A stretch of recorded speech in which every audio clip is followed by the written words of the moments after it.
The Hunkpapa Division. The Hunkpapa are a Native American group, one of the 7 council fires of the Lakota tribe. The name Hunkpapa is a Lakota word meaning head of the circle. By tradition, the Hunkpapa set up the lodges at the entryway to the circle of the Great Council when the Sioux met in convocation. They speak Lakota, one of the 3 dialects of the Sioux language. History. In the 19th century, 750 mounted Yanktons, Yankton Lakota joined 6 companies of the 6th Infantry and 80 fur trappers in an attack on an Arikara Indian village at Grand River in August 1823. Thus members of the Lakota tribe, a part of them, Hunkpapa, were the first of all Indians to help the U.S. Army in an Indian war west of the Missouri. They may have formed as a tribe within the Lakota relatively recently, as the first mention of the Hunkpapa in European American historical records was from a treaty of 1825. By signing the 1825 treaty, the Hunkpapa and the United States committed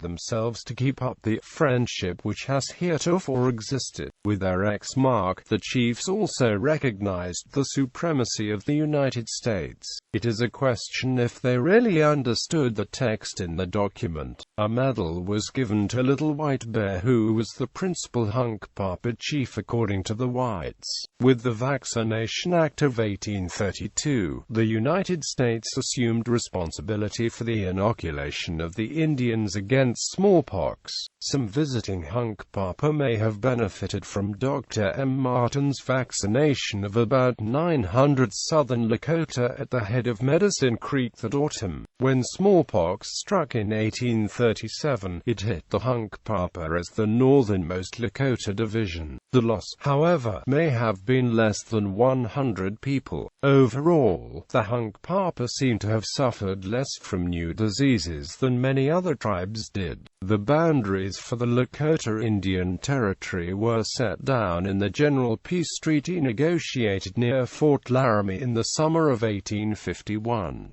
Leaders of 8 different tribes, often at odds with each other and each claiming large territories, signed the treaty.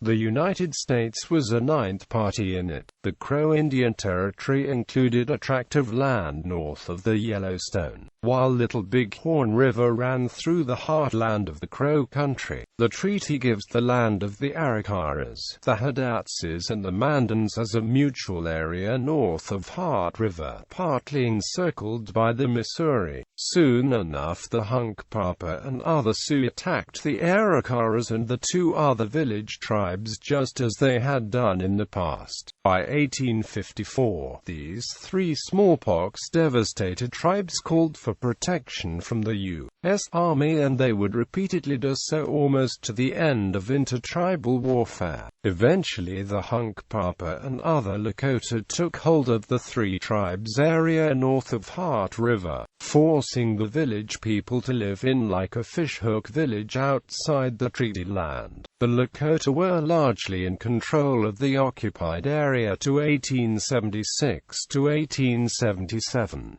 As far as the records show, the conquerors did not offer any economic compensation for the Indian land and hunting grounds taken from the village Indians. The United States Army General Warren estimated the population at about 2,920 in 1855. He described the territory as ranging for the Big Cheyenne up to the Yellowstone, and west to the Black Hills.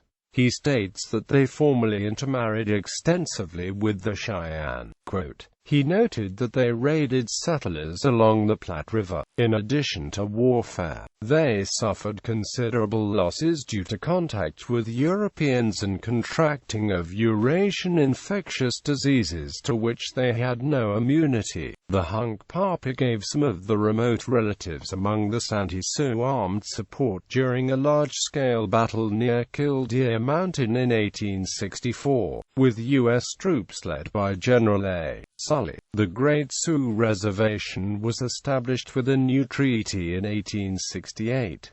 the Lakota agreed to the construction of any railroad outside their reservation. The United States recognized that the country north of the North Platte River and east of the summits of the Big Horn Mountains was unsold or unceded Indian territory. These hunting grounds in the south and in the west of the new Lakota domain were mainly used by the Sicangu and the Oglala living nearby. The free bands of Hunkpapa favored campsites outside the unsold areas. They took a leading part in the westward enlargement of the range used by the Lakota in the late 1860s and the early 1870s at the expense of other tribes. In search for even lesser buffaloes, camps of Lakota regularly occupied the eastern part of the Crow Indian Reservation as far west as the Bighorn River, sometimes even raiding the Crow Agency just as it happened in 1873.